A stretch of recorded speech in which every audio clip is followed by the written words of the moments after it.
G'day everyone, it's Warren here from NQ Explorers. Beautiful early morning, spring day. We're going to go metal detecting, which is always a good thing. The site we're going to is, well, there's two sites, and they're old farmhouses which date from the early 1900s. They may even be a bit older than that, but I know that they were demolished in the 1970s because of the aerial photography I've got access to.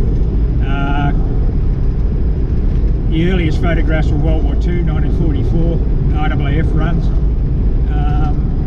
and by the 1980s the houses were gone.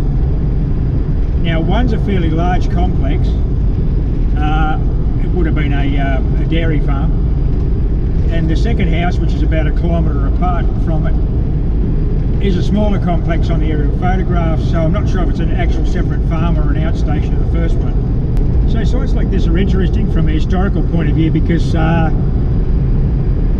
excluding Europe, which was heavily populated when railways were invented, there was a phenomenon unique to countries like Australia, the United States of America and Canada, where development followed the railways, and there was always big pushes for railways in certain areas of the country, and local populations used to form what they call railway leagues and lobby the government to get a railway built, because that allowed produce to come out, it allowed farming to develop in certain areas, because this is a very fertile area for farming, dairy and beef, cattle and sheep. But the critical thing is getting, especially dairy products, to market into the big cities. You need reliable transport, and bullock drays were problematic because of, you get a wet winter, you bog to the axles, you can't get your produce to market. Now it's taking 3 days to get a churn of milk to town. Won't be any good by then. So the railways were very important in the development, the linear development of countries like Australia, the US and Canada. The town spread. Once you put the railway in, the development came, the people came because they had reliable transport to their farms. Now this is one of those cases where the railway went up this valley. Unfortunately it's been pulled up in the 1970s, and that was subject to one of my rants in an earlier video about railways being pulled up, but anyway, there's even talk of putting it back again, of course. So the railway went up this valley, very rich agricultural district, little branch lines sort of went out to the sides until they were killed by motor transport in the 50s. But that allowed the produce to come out of farms like this, small family farms, which I guess weren't economical by the late 20th century, and then you get the situation where you get the big corporate and multinational companies buy vast tracts of farms, make the farms massive in size. Like out west you get a couple of million acres on a cattle station, but what that means is there's a lot of little old former family farms within that area, which are good for metal detecting because there's an old house there and the family could have been there 150 years. That wasn't the case here. This site was probably occupied for, I'd say, about 80 or 90 years. But the finds will reflect that, so it'll be interesting to see what we come out of this site. I'm looking forward to it. There's a couple of interesting features I'll show you when I get there. We've got about an hour before we get there, so I'm going to subject you to a rant. If you don't want to listen to the rant, just go to the time code below where the metal detecting starts. We all enjoy a rant, so let's get on with one. It's about the camera I'm filming this on. This is a GoPro. I don't use this as my primary camera. I know a lot of people do in these metal detecting videos, but I don't. Primarily because, sorry about the road. Well, I shouldn't apologise for the road, I didn't build it, but it's rough. You pay a lot of money to get a GoPro. I mean, they're the world's #1 action camera, but they have so many issues. It's so glitchy. I mean, I want to love this camera, but it's pretty disappointing in a lot of ways. When I bought it originally, I was forced to, because I flew to Adelaide and forgot my primary camera, so I went and bought this one because I needed a camera to film what I was doing, obviously. And I bought the wrong SD card for it. It was the wrong speed, so it was as glitchy as you like. It kept locking up and all sorts of things. But the primary problem I have with it here in Australia, and Australia's a hot country. I mean, we've got cold areas, but it keeps overheating. Like it gets, I know it gets hot when it's filming because I'm filming at 4K. This is in 4K. But in the summer, the camera continually shuts down because it overheats. I mean, why build an action camera you can't use? I mean, I'm out in the outdoors, the sun's shining, I'm filming in, okay, it's hot. It's 30 to 35 degrees, I'm metal detecting, but those are the conditions I'm working in. I have to do that because that's what the weather is. I've got to live in the weather. It's an outdoor action camera and it can't deal with the outdoors. Anyway, GoPro, you can charge me $500 or $600 for a camera. I take it outside in the sun and it locks up.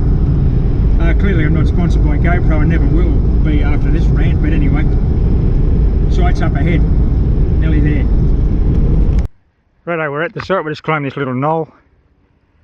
You can see there's large trees up there. They're part of the farmyard.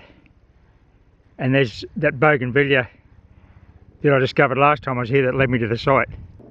Okay, here's the old bougainvillea bush that led me to the site last time. You would have seen that in an earlier sequence of the previous video. I'm not sure I'm going to put this together, Tarantino style. Yeah, this led me to the site. Looked at the old area photographs, discovered there was a farmhouse over here. So these two big trees were evident in the 1950s photographs, and actually in the 1944, yes they were. The house was about there. Wasn't a large complex, just a house. So we'll have a crack around here and see what we can find. So today I got the Garrett 18 Max with the Nell Sharpshooter Double D. Love this coil. I think it's about a 9-inch, 9.5. Anyway, just set him up. This is how I'll knock that sensitivity back to 7. Iron's on 35. We'll leave it at that for the time being and see how we go when I'm in custom mode. Nothing's notched out. Ground balance. Yeah, look, that's fairly mineralised as you can see. 86, 87. Righto, on we go. Okay, I promise I won't show any more of these, but this is my first target. Lead top off a corrugated iron roofing nail, a fixing nail. Shows you the house is right here. I can still see some of the red oxide on that, which is fairly typical of early 1900s roofs, because red oxide was one of the few colours and tints that they had available. Okay, I've taken some grass off this next target to 79.80. Right there, quite compact. Won't be a roofing nail, this one. A bit gravelly up here on the ridge, as you can see. Just go steady in case this is something special. We're right on it. Yeah, it's quite gravelly, isn't it? Now what have we got here? It is the target. Just a piece of folded copper or brass. Nothing special, but quite old. Okay, next target was an 80 again. Maybe lipstick, I'm not sure what that is. But it's some sort of alloy. It's quite heavy, but it's full of soil, that's why. Could be lipstick, I'm not sure. Some sort of alloy tube. Oh, I'll tell you what, there's a lot of stuff in the ground here. Like, there's targets abound in the 50s and 60s. One such target just here that I've just dug up, which is a little alloy cup. Very typical of the early 1900s into the 40s and 50s. I think it's a cup or a little jar. It's got, is that a thread? Yeah, it's just got had a screw lid. Quite a fragile little item, actually. Yeah, the targets here, there's just a lot of iron and lots of repeatables in the 50s and 60s. It's going to keep me busy for a while.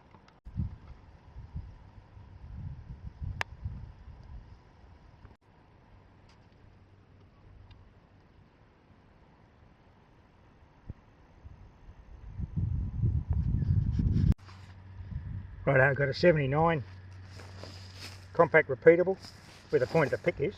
I'll pinpoint that to demonstrate it, and then we'll dig him up.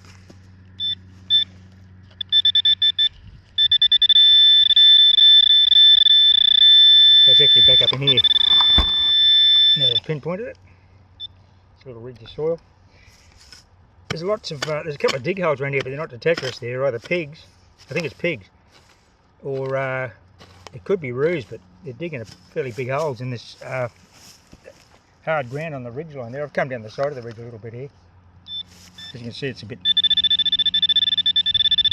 more loamy than it was up higher. No less dense though. Oh. No, we're getting down to the gravel now. Okay.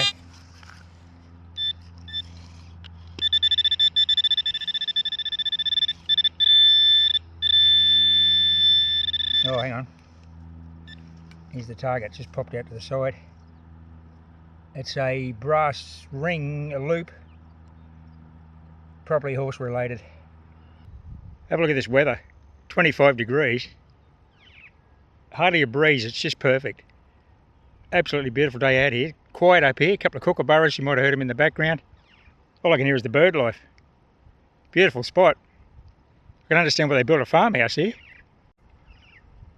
Well, this next one's a typical recovery from a site like this. Drum bung.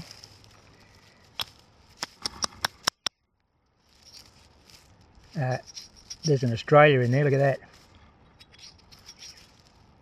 No, it's not. I thought it was an Australia. I think it'd probably be a ream or something. Oh yeah, it is. Let's go this way, eh? Yeah, ream. Ream drum bung. Which just goes to illustrate the fact this site hasn't been detected or discovered, so I'm pretty sure I'm the first one in here. Well, this take was an 85. I'm pretty sure, as you can see, it's folded over. It's the back of a pocket watch. Could be silver. I'll have to open that up and see if there's a hallmark, but I vaguely remember seeing that kind of pattern on pocket watches. We've dug hundreds of pocket watches over the years, of course, but it's about the right size of the diameter of a pocket watch. That's what it may be. It's a quality bit of metal though. And just 2 feet away, similar target idea, got this. Okay, they're not lids off containers or anything. I think that's pocket watch related. Diameter looks right. It's got that bit of an edge on it. I'll give this a bush clean, see if I can get any detail off it. Right, that's just a quick bush clean. I can't see any specific detail or writing. Mystery item. Definitely goes with that other piece. I'll just swing around this metre or so square here and see if there's any other pieces of it. Next target's a buckle, made of some decomposing alloy here. Not sure what that's made of actually. It's not brass or copper. More remnant house garden here along with that bougainvillea.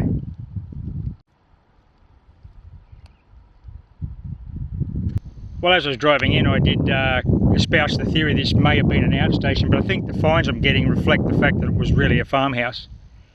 It wasn't as large as the complex further to the east, where you saw me on that hot and humid day. But this find here is typical of what I'm getting, and it shows that it is a domestic dwelling. Well, here it is. It's the back of an old alarm clock. You can see that's the adjustment for the, well, what do you call it, the time speed, so you can adjust if it's going fast or slow of time. That'll be either the winder for the alarm, and this will be the handset. I'll clean it further when I get home and see if I can get a brand name. There should be one on there, but that's quite old. The back casing of an old alarm clock. Okay, I've drifted over under a mango tree, which is about 25 metres from the rear of the house. I haven't actually done the house area yet. I'm just sort of around the periphery. Yeah, the grass is a bit longer over there, but we'll get there. Now it's got this pocket watch part. Absolutely awesome. Love it. That may have a brand name on it, I'm not sure, but that's a ripper of a find. Well, the little tackers were paying under the mango tree, because look what I've uncovered here. It's the remnants, there's a bit of grass for you, of a Matchbox king size farm trailer. I actually had one of these when I was a kid. The red wheels give it away. It'll be written on here somewhere. Wow, you would have been devastated to lose this. King size weren't cheap. You had to save a lot of pocket money up to get one of these. Oh, the red wheel's falling off. Let's preserve all this. I wonder if the tractor's here. Well, he was a farm boy, that's for real. Nice one. Okay, I just got a coin near that Matchbox king-size farm trailer.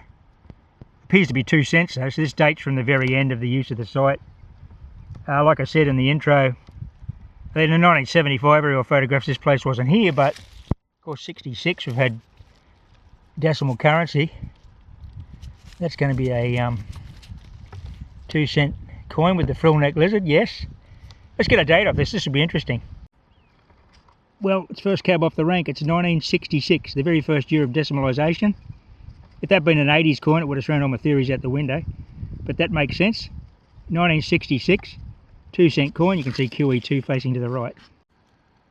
Well, I'm still under the mango tree in the shade. I've got this lovely old brass buckle. This is much older than the 66 2 cent. Little ornate there on the end.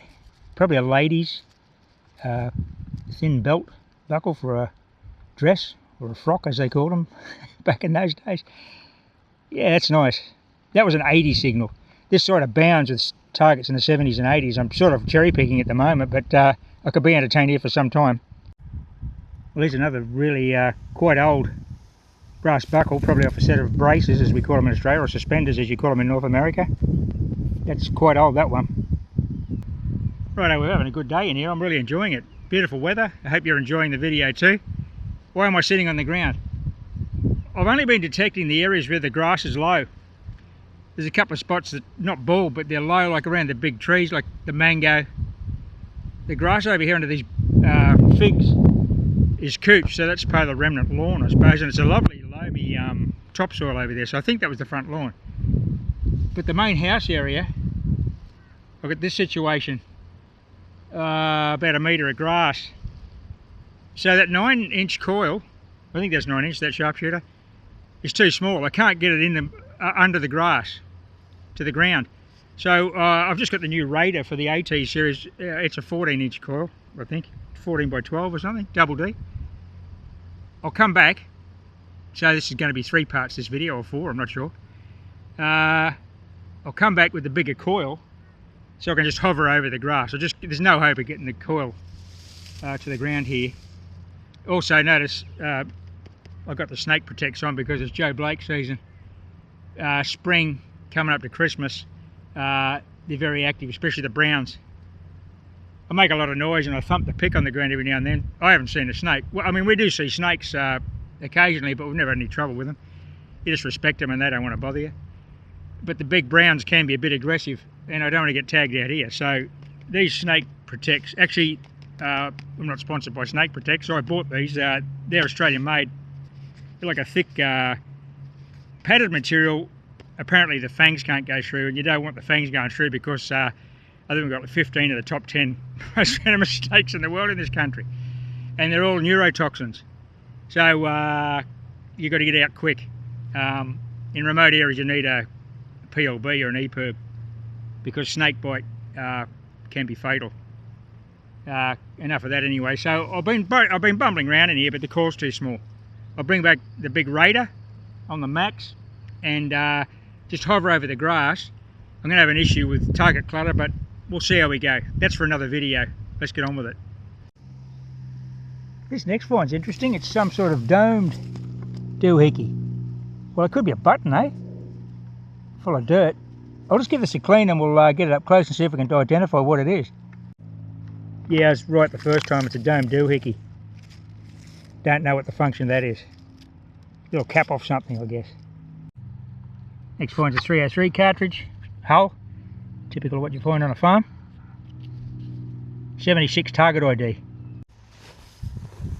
Oh, this one's on the fringes of the long grass around the farmhouse. It was an 80. I've been getting a lot of cordial bottle tops and that sort of thing. Oh, there you go. Here's another one. Soft drink lid. I even have a brand on it. That's an old one though. Squash flat like they always are, and they come up really well on a machine, of course. You do get a bit of tone roll on the edges though, they're not clean.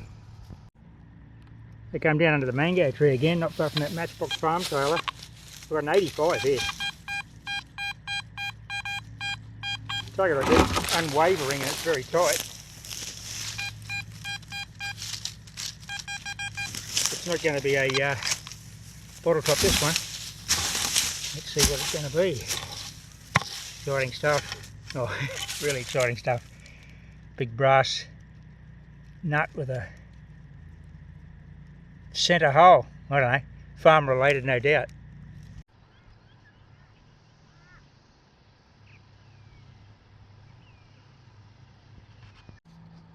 Okay, this is the only remnant that I've seen on this site of the old house. There's just no trace of it. And here's an old collapsed stump, timber stump, from around the, I guess this is the eastern side of where the house, it would have been facing north, because most of the old farmhouses face north to get the sun. Have the front veranda out there for the winter sun. That's the only piece of infrastructure that I've actually seen. Okay, back where we started the bougainvillea.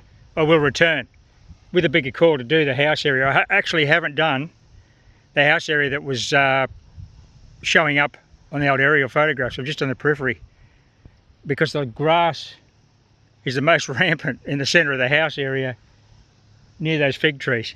But a big call will sort that out, or a fire. I don't think that's going to happen because it's been a very wet winter, hence we've got this grass situation here. It's tough going, but it's very rewarding, a lot of fun. Hope you enjoyed the video, everyone. Thanks for watching, and happy fossicking. Bye for now.